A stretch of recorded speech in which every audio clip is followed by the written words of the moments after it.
Hey, hello! Balik lagi di channel Spoiler Moon dan kita akan lanjutkan lagi kisah hidup Fang Yuan. Dimana kemarin Fang Yuan telah melakukan duel dengan Feng Jinhuang dengan akhir yang tidak biasa tentunya. Tapi dengan akhir ini justru Fang Yuan mendapatkan keuntungan yang paling besar. Memang luar biasa pemikiran dari Fang Yuan. Kemudian di akhir part, Fang Yuan juga diminta menemui He Fengyang, di mana di sana Fang Yuan diminta untuk mengembalikan Fang Zheng dan juga Tian He. Batas waktu yang diberikan kepada Fang Yuan itu adalah 3 hari. Lantas, apakah Fang Yuan akan mengembalikan Fang Zheng? Mari sambung kisah hidup Fang Yuan di part 176. Setelah menemui He Fengyang, Fang Yuan kembali ke Gunung Danghun. Lalu sesampainya di sana, dia langsung membuka informasi yang ia dapatkan dari Feng Jinhuang. Informasi itu berisikan tentang metode kebangkitan, di mana di dalamnya terdapat sebuah kisah tentang Peri Lian Xiang. Peri Lian Xiang merupakan generasi sebelumnya dari Sekte Afinitas Roh. Tingkatannya sama seperti Mo Yao. Menurut cerita itu, dulu Peri Lian Xiang pernah mengalami penyergapan dan kemudian membuat dia terluka parah. Pada akhirnya, untuk mempertahankan jiwanya, Peri Lian Xiang merubah tubuhnya menjadi zombie. Kemudian, beruntungnya dia karena dia memiliki salah satu dari 10 fisik ekstrim, yaitu bulan kuno sunyi. Akhirnya, dia memiliki kesempatan untuk melakukan terobosan ke ranah immortal berkat fisik ekstrim itu. Lalu pada kenaikan ini, dia mengalami bencana kesengsaraan yang setara dengan bencana kesengsaraan dari peringkat 7. Tapi, dia berhasil melalui semua itu dan kemudian terlahir kembali. Dengan begitu, Peri Lian Xiang berhasil menyingkirkan tubuh zombinya. Membaca semua ini, Fang Yuan merasa sedikit kecewa. Karena untuk meniru metode yang digunakan oleh Peri Lian Xiang itu sangat sulit dan ada beberapa syarat yang harus dipenuhi. Syarat pertama, dia harus memiliki 10 fisik ekstrim, di mana Fang Yuan tentu tidak memilikinya. Pun, jika Fang Yuan ingin menggunakan tengkorak darah untuk meningkatkan pencapaiannya, itu juga tidak akan bekerja. Karena Fang Yuan sendiri sudah ada di ranah immortal. Kalau memang mau menggunakan cara ini, maka Fang Yuan harus meningkatkan Gu tengkorak darah ke ranah immortal terlebih dahulu. Tapi untuk melakukan itu, jelas butuh waktu, tenaga, serta uang yang sangat banyak. Tentu itu tidak efisien untuk Fang Yuan. Belum lagi syarat kedua, Fang Yuan harus berhasil lolos dari bencana kesengsaraannya. Jelas bahwa situasi dari Fang Yuan dan Peri Lian Xiang itu tidak sama. Peri Lian Xiang sendiri mendapatkan bantuan dari seluruh petinggi Sekte Afinitas Roh, sementara Fang Yuan tidak punya hal semacam itu. Bahkan jika dia melibatkan Tai Baiyun Sheng, Elaulan serta Peri Lisan, semuanya masih belum cukup. Pada akhirnya, metode ini kurang cocok juga untuk kondisi Fang Yuan. Jadi pada akhirnya, Fang Yuan lebih memilih untuk menyimpan metode ini terlebih dahulu. Lalu setelah memikirkan semua itu, kini Fang Yuan pergi ke penjara bawah tanah. Dia kini melihat Fang Zheng yang masih terkunci di dalam penjara. Sementara Fang Zheng melihat Fang Yuan, dia langsung berseru, "Fang Yuan, apa yang kau coba lakukan padaku? Kau mencoba menipuku dengan semua ingatan palsu ini?" Fang Yuan menghela nafas. "Kau masih saja menyangkalnya."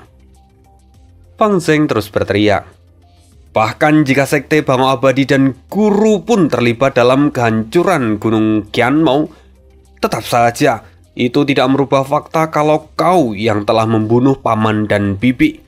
Aku tidak akan pernah memaafkanmu. Bunuh saja aku. Bunuh. Kalau tidak, aku akan selamanya menjadi musuhmu." Fang Yuan menatap Fang Zheng. "Saudaraku tercinta, kau benar-benar keras kepala. Kalau begitu, Biarkan aku melihat ingatanmu lagi. Fang Yuan lalu menggunakan pencarian jiwa.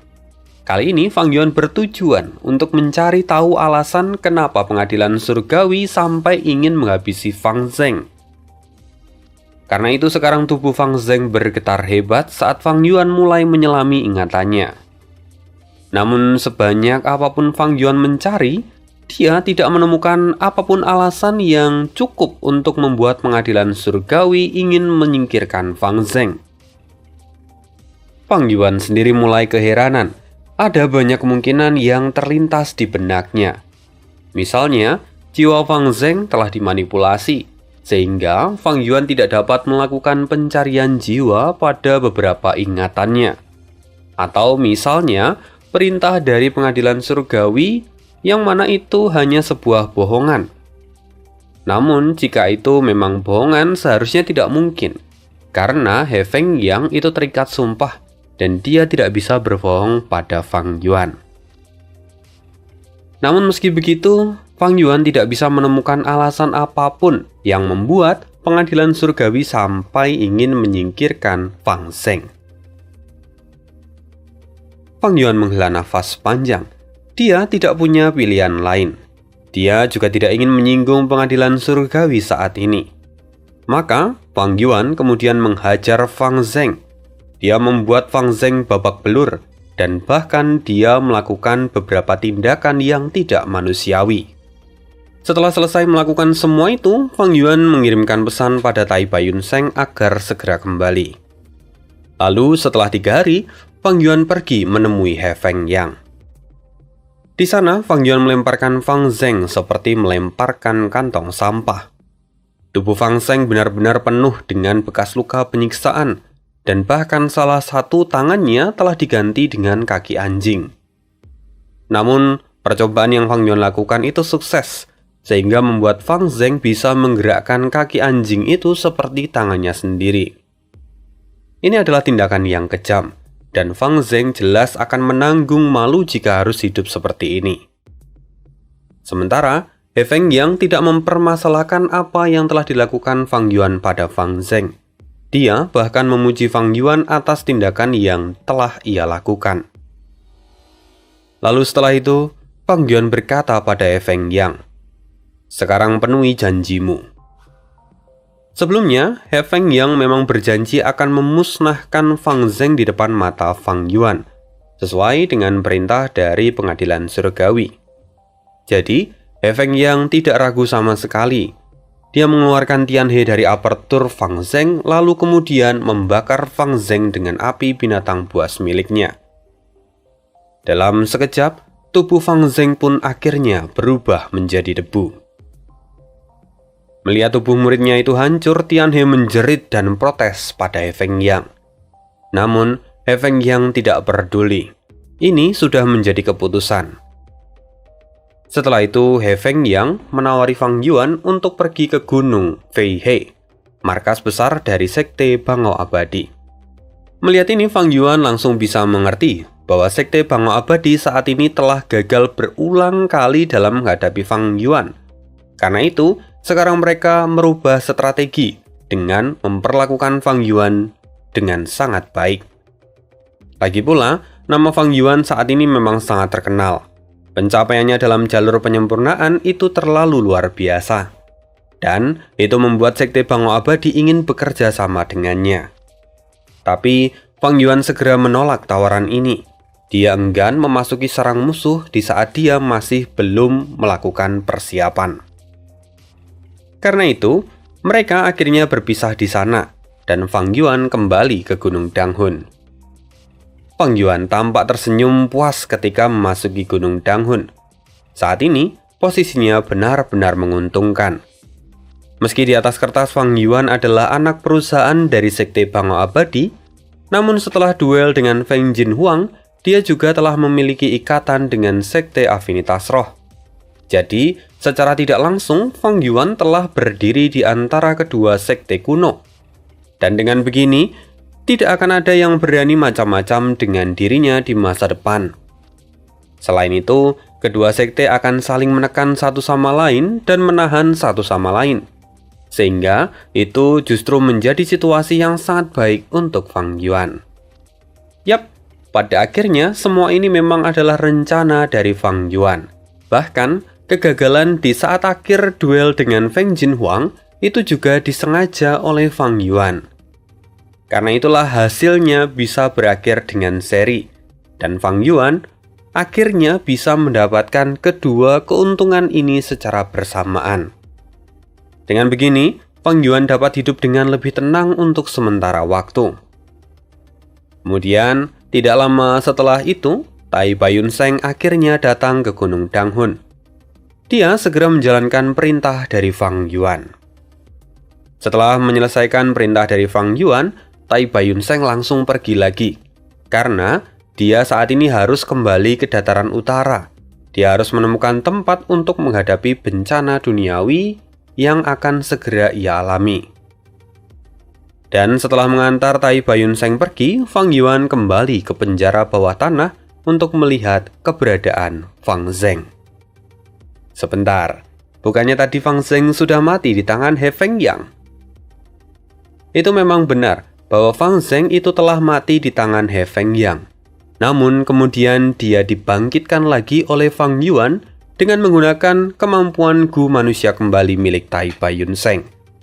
Jadi sebenarnya Fang Yuan memang dengan sengaja menghajar Fang Zheng hingga babak belur dan bahkan memotong tangannya dan digantikan dengan kaki anjing. Tujuan dari Fang Yuan adalah menciptakan opini bahwa Fang Yuan itu sangat membenci Fang Zheng. Dengan begitu, maka He Fengyang tidak akan curiga ketika tangan dari Fang Zheng itu tidak ada dan digantikan oleh kaki anjing. Bahkan, Tian He sendiri, dia juga tidak akan punya kecurigaan pada Fang Yuan karena telah menyimpan potongan dari tangan Fang Zheng. Nah, dengan begitu rencana Fang Yuan benar-benar berjalan lancar. Fang Yuan lalu menghidupkan kembali Fang Zheng dengan bantuan Tai Baiyunseng. Sekarang, Fang Yuan kembali menemui Fang Zheng. Saat melihat Fang Yuan, Fang Zheng langsung berteriak. Tapi Fang Yuan tidak peduli. Dia melemparkan sebuah gu dari jalur informasi. Lihat baik-baik dengan kedua matamu. Inilah sifat asli dari sekte yang kau banggakan. Jika bukan karena aku, kau pasti sudah mati. Ingatan Fang Zheng terpotong. Dia dibangkitkan melalui lengan kanan. Maka ingatannya terhenti sampai Fang Yuan memotong lengan kanan itu. Fang Zheng tidak memiliki ingatan saat dia dibakar oleh He Fengyang. Lalu, melihat gambar yang ditampilkan oleh Gu informasi yang diberikan oleh Fang Yuan, wajah Fang Zheng menjadi pucat dan dia segera menyangkal. Tidak mungkin. Aku tidak percaya. Ini pasti adalah kebohonganmu, iblis. Fang Zheng lalu kemudian menghancurkan gu itu menjadi beberapa bagian. Dia kini benar-benar marah pada Fang Yuan. Tidak mungkin, semua ini palsu. Kau merekayasa semuanya. Aku tidak percaya padamu. Aku tidak akan pernah percaya padamu. Kau berbohong padaku. Kau selalu berbohong padaku. Aku tidak akan percaya kecuali melihatnya dengan mata kepalaku sendiri. Fang Yuan tersenyum, lalu dia berkata, kau akan melihatnya dengan mata kepalamu sendiri. Tapi ini belum waktunya. Setelah mengatakan itu, Fang Yuan kemudian pergi meninggalkan Fang Zheng di dalam kegelapan penjara bawah tanah. Fang Zheng meraung-raung, jiwanya bentrok. Dia kini meninju tanah, menendang dinding, dan melampiaskan semua emosinya. Setelah itu, Fang Yuan kembali mengikuti kompetisi dari jalur penyempurnaan. Saat ini, Fang Yuan tidak mengalami kesulitan dalam menjalankan kompetisi ini. Dia dapat memenangkan setiap pertandingan karena dia sudah menyingkirkan para pesaing terberatnya di ronde sebelumnya. Karena hal itu, sekarang Fang Yuan dapat melenggang ke babak final dengan mudah. Tujuan awal Fang Yuan memang hanya masuk ke 6 besar, tapi kali ini dia bahkan sampai di babak final untuk menentukan juara 1 atau 2. Ini sungguh pencapaian yang luar biasa. Tapi sayang, di babak final kali ini, Fang Yuan sungguh tidak berkutik. Di hadapan sang juara di kehidupan Fang Yuan sebelumnya, Yu Muchun, semuanya sesuai dengan ingatan Fang Yuan. Bahkan materi penyempurnaan di babak final ini juga sama persis seperti yang ada di ingatan Fang Yuan.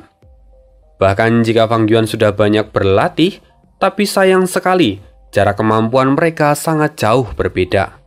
Dari awal, Fang Yuan pun tahu akan hal ini. Dia juga sudah mencari celah untuk mengalahkan Yu Muchun di babak-babak sebelumnya.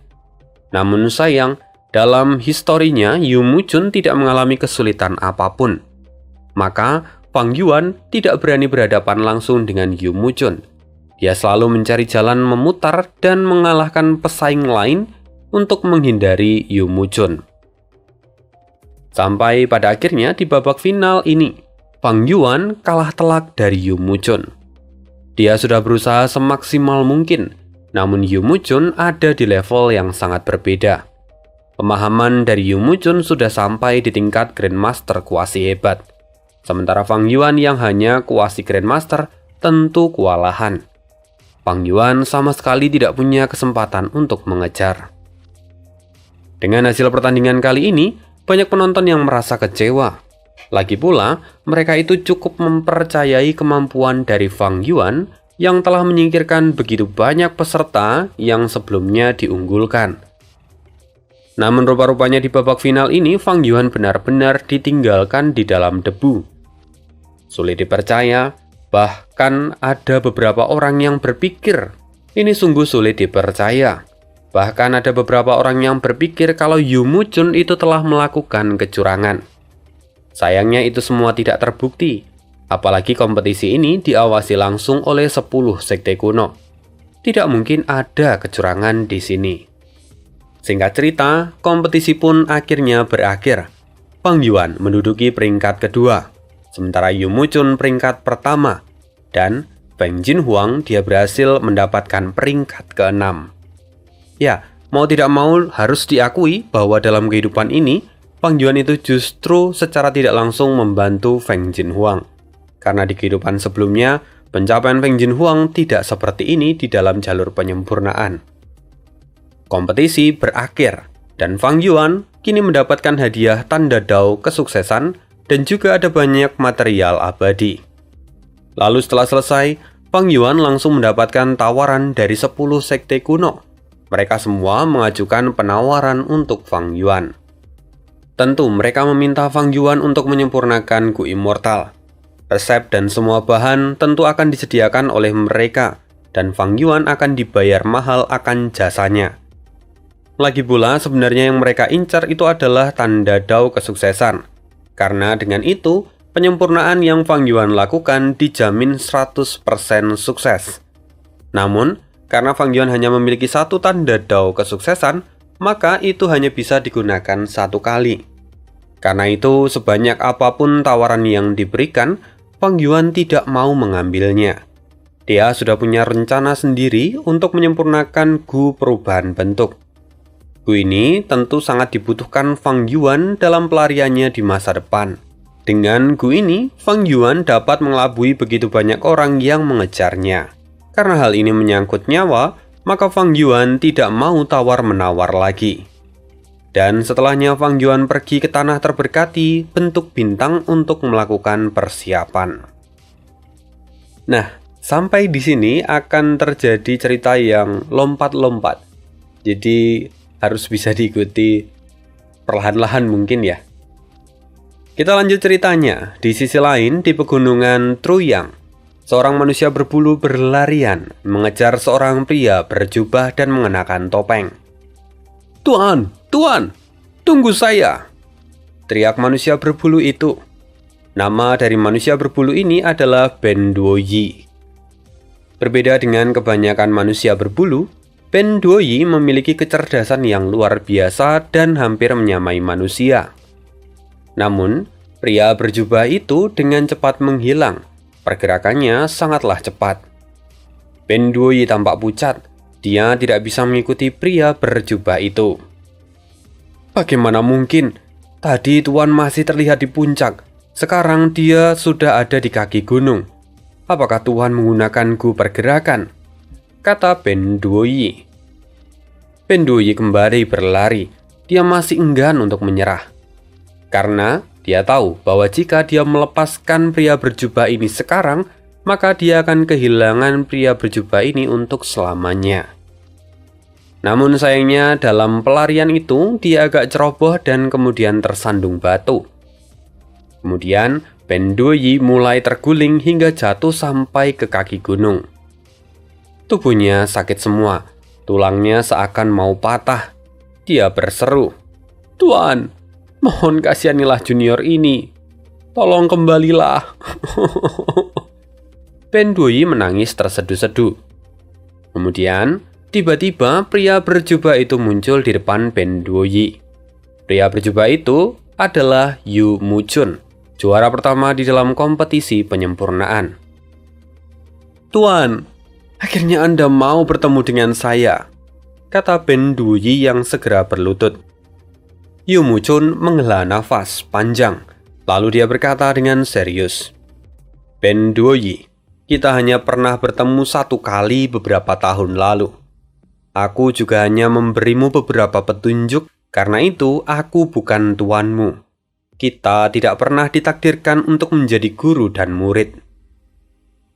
Mendengar itu Ben Duoyi lalu melompat dan memeluk kaki Yu Muchun. "Tuan, oh tuan, bahkan jika Anda tidak mengakui saya, tapi bagi saya Anda adalah tuan saya. Berkat petunjuk yang Anda berikan, saya mampu menerobos dinding yang selalu menghalangi saya. Karena itu saya bersyukur, dan rasa syukur ini adalah rasa syukur dari seorang murid kepada gurunya. Mau sampai kapanpun, bagi saya Anda adalah tuan saya." Yu Muchun mengulurkan tangannya dan mengusap kepala Ben Duoyi. "Anak kecil, saat itu aku hanya memberimu petunjuk karena kau terlihat lebih bijaksana daripada manusia berbulu yang lain. Dasarnya kamu memang memiliki kemampuan kognitif yang lebih tinggi daripada yang lain. Tapi demi keamananmu, aku tidak bisa menjadikanmu sebagai murid. Aku adalah orang yang lolos dari takdir, dan jika kau berhubungan denganku, kau hanya akan menerima kemalangan. Karena itu, mulai sekarang jangan pernah menyebutku sebagai tuanmu di depan umum.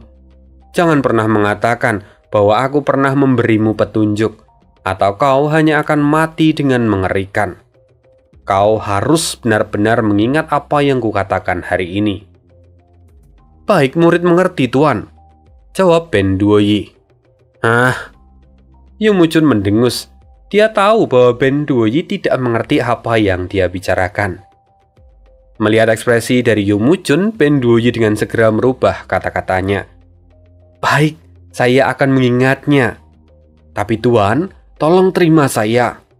Bahkan jika saya tidak layak sebagai murid, tolong jadikan saya sebagai pengikut ataupun budak Anda. Saya rajin dan cerdas. Anda juga telah memuji saya sebelumnya. Saya juga setia, dan saya akan melayani Anda dengan sepenuh hati." Yu Muchun menghela nafas panjang. Dia tersenyum pahit. Dia berkata, "Kau benar-benar keras kepala. Tapi karena kau telah melakukan perjalanan panjang dan menempuh banyak kesulitan, aku bisa melihat tekadmu. Maka, Ben Duoyi, aku akan memberimu pelajaran terakhir. Jadi perhatikan baik-baik." Yu Muchun dengan cepat melepaskan diri dari Ben Duoyi. Dia terbang ke langit. Ben Duoyi memperhatikan setiap gerakan dari Yu Muchun. Sementara itu, di Earth Abyss, Fang Yuan telah melakukan banyak persiapan. Dia bahkan telah memindahkan semua binatang ke sisi lain di tanah terberkati bentuk bintang untuk menciptakan suasana yang hening. Kali ini, dia bersiap untuk melakukan penyempurnaan. Mula-mula, dia menggunakan cangkang kura-kura binatang buas kuno sebagai mangkuk. Lalu di dalamnya terdapat genangan darah beracun. "Aku akan mulai." Tatapan Fang Yuan menjadi tajam. Bagi para Master Gu dari jalur penyempurnaan, keheningan dan keamanan dalam proses penyempurnaan Gu Immortal itu sangatlah penting. Jika pikirannya sampai terganggu sedikit saja, itu dapat berakibat fatal. Karena itu, menciptakan situasi yang menguntungkan itu adalah prioritas dari Fang Yuan.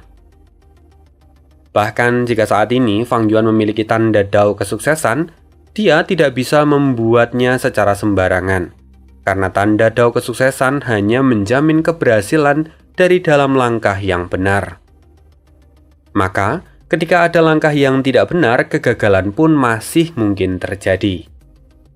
Tanda dao kesuksesan itu hanya memastikan bahwa tidak mungkin ada kegagalan selama proses penyempurnaan jika dilakukan dengan benar.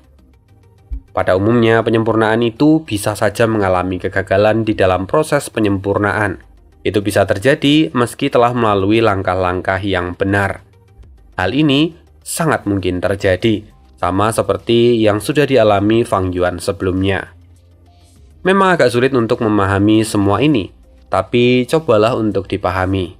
Tanda dao kesuksesan itu hanya menjamin kesuksesan penyempurnaan Gu yang dilakukan dengan prosedur yang benar dan bahan-bahan yang tidak cacat. Tapi proses pembuatan Gu itu tidak bisa sembarangan. Jika terjadi kesalahan teknis, maka pembuatan Gu akan tetap gagal.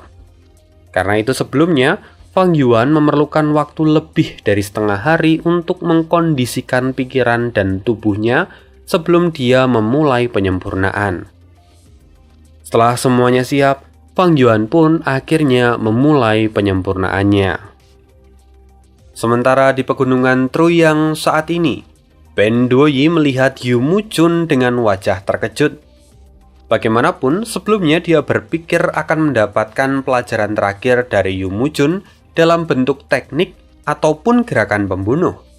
Namun, kali ini Yu Muchun justru bersiap untuk menyempurnakan sebuah Gu immortal.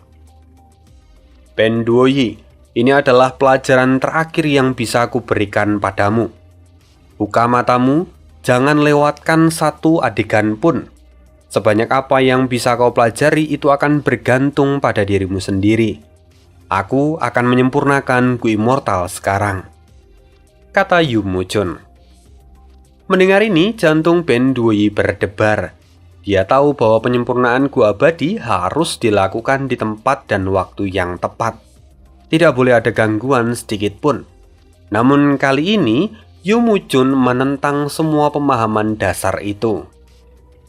Tapi, Yu Muchun saat ini tetap terlihat tenang. Dia terlihat agung dan anggun saat mulai menggerakkan tangannya. 1 jam pun berlalu di tanah terberkati bentuk bintang. Kali ini darah beracun di dalam cangkang kura-kura telah mendidih. Fang Yuan mulai memurnikan banyak bahan dan memasukkannya ke dalam cangkang kura-kura. Sementara, roh tanah Wan Xiang membantunya sebagai asisten. Perlahan, bau menyengat dan busuk mulai tercium, tapi Fang Yuan tidak peduli. Dia terus menambahkan bahan penyempurnaan Gu. Kembali ke sisi Yu Muchun, saat ini dia sudah mulai melebur bahan-bahan tingkat tinggi. Sementara, Ben Duoyi dia mengamati dengan penuh kekaguman. Penyempurnaan ini berbeda dengan penyempurnaan pada umumnya, di mana Yu Muchun seolah-olah dapat mengendalikan alam. Bahkan sekarang terlihat angin mulai berkumpul dari segala arah. Auranya sungguh agung dan Yu Muchun tertawa liar. Dia akhirnya merobek jubahnya dan saat ini mulai terlihat wujud asli dari Yu Muchun. Dia adalah seorang manusia berbulu dengan tubuh yang kekar dan tertutupi oleh rambut berwarna coklat. Ben Duoyi terkejut, tapi dia segera mengerti alasan Yu Muchun yang telah memberinya beberapa petunjuk. Rupanya, mereka berasal dari ras yang sama, maka itu membuat Yu Muchun tertarik untuk memberikan petunjuk pada Ben Duoyi. Saat ini, hanya beberapa orang termasuk Ben Duoyi yang tahu identitas asli dari Yu Muchun. Bahkan Fang Yuan belum mengetahui identitas asli dari Yu Muchun meskipun telah hidup untuk yang kedua kalinya. Sambil terus menyempurnakan Gu immortal, Yu Muchun berkata, "Nak, Apa kau tahu mengapa kita para manusia berbulu memiliki bakat dalam penyempurnaan Gu? Ben Duoyi menggelengkan kepala. Kemudian Yu Muchun kembali berkata, itu semua karena kita para manusia berbulu dilahirkan dengan tanda Dao dari jalur penyempurnaan. Karena itu, kita berbeda dengan para manusia tak berbulu itu. Faktanya, jalur penyempurnaan berasal dari kita para manusia berbulu. Dalam sejarah kita telah melakukan ini selama jutaan tahun, dan akumulasi pondasi kita puluhan kali lebih dalam dibandingkan dengan pondasi dari para manusia itu. Namun, mengapa manusia sekarang jauh lebih unggul? Itu semua karena mereka telah memusnahkan sebagian besar dari ras kita. Dan mereka telah menyebabkan banyak pengetahuan dari jalur penyempurnaan yang kita miliki hilang. Karena itu, sekarang teknik penyempurnaan Gu milik manusia menjadi jauh lebih unggul. Dan kita, para manusia berbulu, telah terpengaruh oleh semua teknik itu. Sekarang, para manusia berbulu ada di jalur yang salah. Salah besar. Jika begini, maka kita tidak akan pernah mengalami kebangkitan. Para manusia berbulu kini telah terpaku dengan metode manusia. Penyempurnaan Gu katanya memerlukan lingkungan yang tenang dan terisolasi. Cih, itu bodoh. Menggunakan Gu itu berarti memahami tanda Dao di dalam Gu itu sendiri. Sementara menyempurnakan adalah memahami surga dan bumi. Karena itu, selama kita memahami surga dan bumi, kita dapat memanfaatkan Dao yang ada di dunia. Lalu, dunialah yang akan membantu kita dalam menyempurnakan Gu. Menyatu dengan alam dan memanfaatkan alam, itu membuat kita dapat menyempurnakan Gu dengan jauh lebih baik, dan peluang keberhasilannya pun akan meningkat drastis. Mendengar semua itu, Ben Duoyi terkejut. Apa yang dia dengar hari ini benar-benar bertolak belakang dengan semua pemahaman yang ia pelajari selama ini. Yu Muchun berkata lagi, Ben Duoyi, kau telah mempelajari penyempurnaan Gu dari para manusia. Meskipun itu terlihat efektif, tapi kamu telah mengambil jalan yang salah. Belajar dari orang memang meningkatkan proses perkembanganmu, tapi cara manusia itu tidak cocok dengan kita manusia berbulu. Jika kau ingin menjadi Grandmaster hebat dari jalur penyempurnaan, kau harus kembali ke asalmu. Kau harus menggunakan teknik penyempurnaan dari kami, para manusia berbulu. Mendengar itu, Ben Duoyi menjadi bersemangat dan dia berseru, Tuan, tolong ajarkan saya. Saya bersedia membuang semua pemahaman saya hari ini. Tolong berikan saya pencerahan dan teknik dari para manusia berbulu yang agung. Yu Muchun tertawa terbahak-bahak. Jalanmu masih panjang. Inilah kisahku. Aku telah memberi makan Gu pada usia 3 tahun tanpa ada yang memberiku resepnya. Aku mengetahui apa yang mereka inginkan dan aku memiliki hubungan yang baik dengan para Gu. Aku mulai menyempurnakan Gu pada usia 16 tahun. Ketika itu aku juga menggunakan metode dari manusia. Tapi aku menyadari bahwa ini adalah jalan yang salah saat aku berusia 22 tahun. Aku mulai semuanya dari awal, sampai aku berusia 138 tahun. Akhirnya aku berhasil mencapai kesuksesan kecil. Hingga sekarang, aku telah berusia 246 tahun, dan teknik pemurnianku telah mencapai kesuksesan besar. Aku memahami alam dan mempelajari tentang alam. Karena itu, aku bisa memilih area yang paling cocok yang dapat kumanfaatkan untuk menyempurnakan. Aku bisa menggunakan Dao tersembunyi dalam proses penyempurnaan itu. Dengan semua pemahamanku itu, maka tingkat keberhasilanku menjadi 40% untuk Gu peringkat 6 dan 5% untuk Gu peringkat 7. Sementara untuk Gu peringkat 8 aku belum pernah menyempurnakannya, karena memang kultivasiku masih belum memenuhi. Jadi aku belum mencobanya. Mendengar kata-kata ini, Ben Duoyi terguncang. Bagaimanapun tingkat keberhasilan dari Yu Muchun itu terlalu tinggi. Normalnya tingkat keberhasilan Gu peringkat 6 itu kurang dari 1%. Sementara Gu Dagu peringkat 7 itu kurang dari 0,01%. Namun, Yumuchun dengan metodenya dapat meningkatkan peluang keberhasilan hingga puluhan dan ratusan kali lebih tinggi. Ini adalah pencapaian yang sangat-sangat tinggi. Ben Duoyi menyadari bahwa teknik yang dipahami oleh Yumuchun itu sungguh luar biasa. Sementara itu, saat ini angin tornado mulai terbentuk dan bergerak ke arah Yumuchun. Tapi Yumuchun tidak panik. Dia dengan santai melemparkan material abadi ke dalam tornado itu. Lalu dengan cepat material abadi itu berubah menjadi bubuk dan kemudian digunakannya untuk menyempurnakan Gu. Inilah yang disebut dengan memanfaatkan alam. Pada dasarnya angin tornado itu seharusnya menjadi gangguan untuk Yumuchun, tapi dia malah dengan santai memanfaatkannya untuk memproses material abadi. Ben Duoyi sendiri tercengang ketika melihat semua itu. Dia bahkan tidak pernah terpikirkan kalau metodenya bisa berlaku seperti ini. Sedang sementara itu, di tanah terberkati bentuk bintang, Fang Yuan kini mulai memproses ki astral batas duniawi. Dia bahkan sampai harus menggunakan 4 gerakan pembunuh dari jalur penyempurnaan dan juga dari jalur darah untuk menyempurnakan ki astral batas duniawi. Sementara saat ini, di pegunungan Truyang, angin bertiup kencang.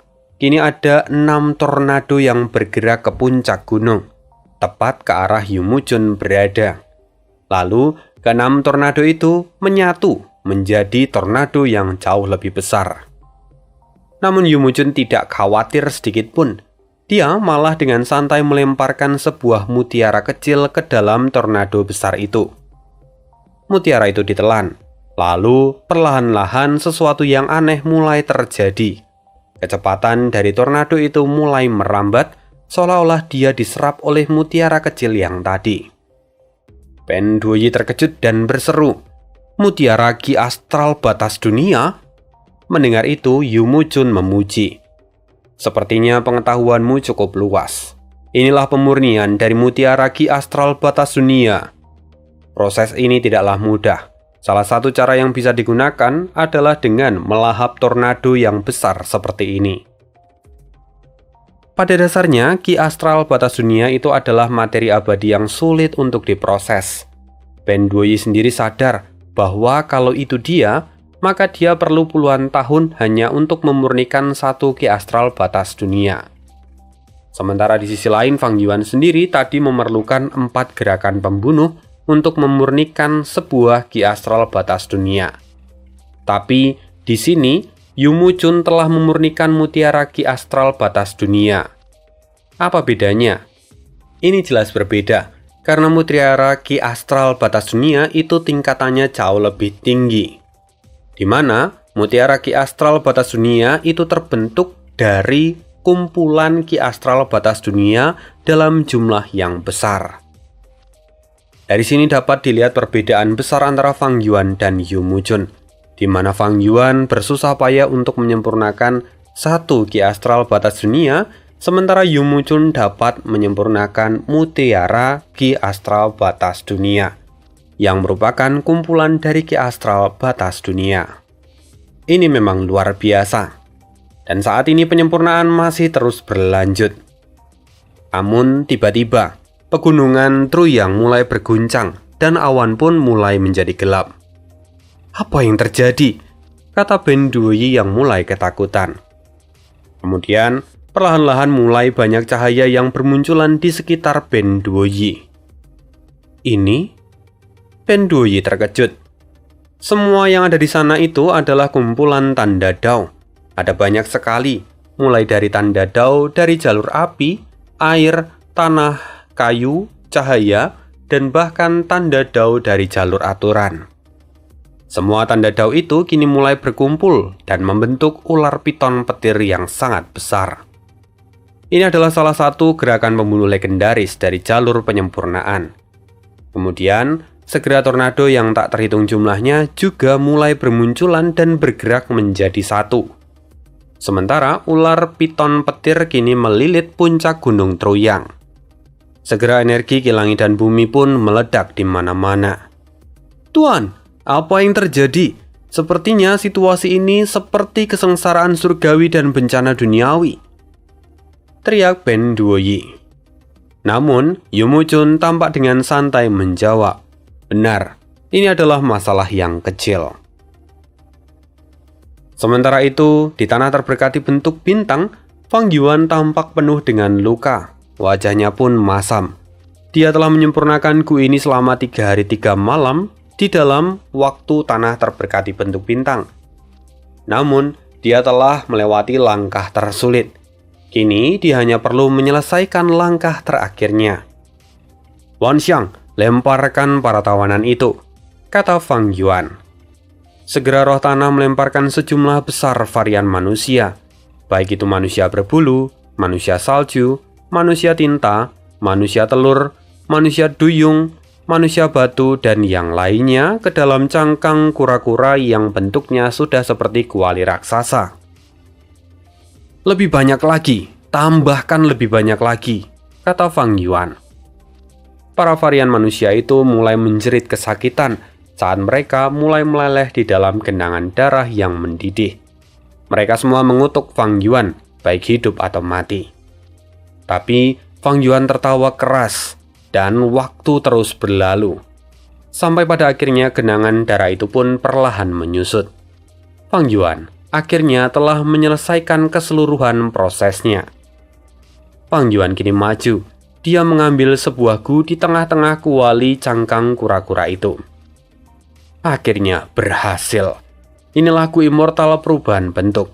Penyempurnaan Fang Yuan telah selesai. Sementara itu di pegunungan Truyang, setelah melewati kesengsaraan surgawi dan bencana duniawi, akhirnya Yumuchun juga telah menyelesaikan proses penyempurnaannya.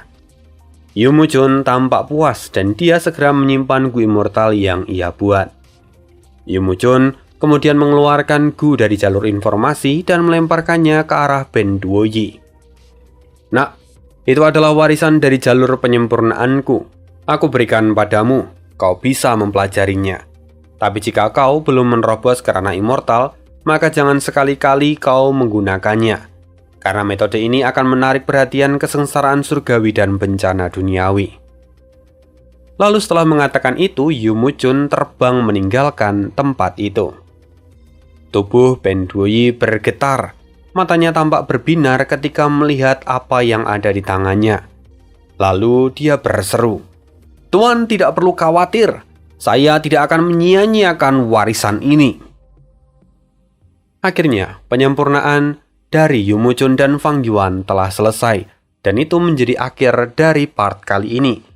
Terima kasih untuk perhatiannya yang telah mendengarkan sampai akhir. See you again di next video dan bye.